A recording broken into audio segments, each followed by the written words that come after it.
How I came up with the name Mr.Truth actually was a street name given to me.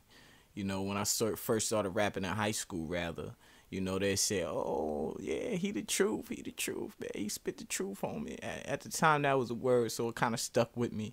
I gradually graduated and moved on to Mr. Truth. You know, I'm a grown man now, and certain things in the streets, you know, I have done, gave me that respect. You know what I mean? So I felt like I can carry on the title, Mr. Truth.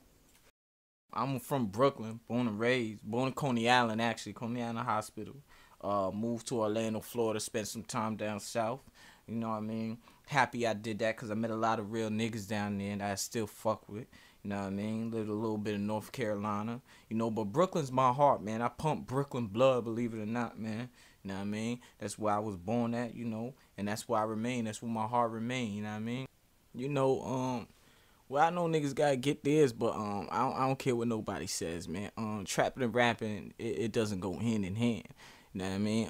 You either do one or the other, you know. And honestly, you know, I think the best road to take would be rapping. Cause the streets is not a longevity option. It's definitely not a career mode that you can carry on for the rest of your life, man. It's either the grave or the cell, and I'll tell you that head on, homie.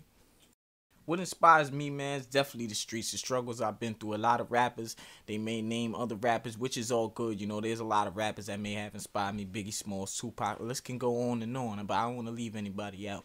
I could say my main inspiration was the streets and everything I've been through, from the jail cells to the shelters to everything, you know what I mean, which made me, a better me.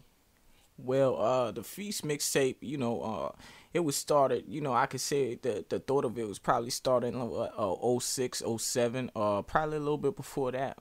But it wasn't really manifested, and we didn't really start working on it until, believe it or not, probably about 08, 09, you know what I mean? But the reason why I love it is because I took so much time on it. It wasn't a rush mixtape. A lot of things in my life that I went through, I jotted down, and I turned that story, I turned that life into a mixtape, which is the Feast. In the next 5 to 10 years, definitely want to continue to put out more mixtapes. Keep the street hot. The same way I probably act as if I was on that corner still doing what I was doing. But this time I'm transforming that into music. You know what I mean? So same way I was hustling them, I'll keep that hard hustle mentality and hopefully push it onto a major label.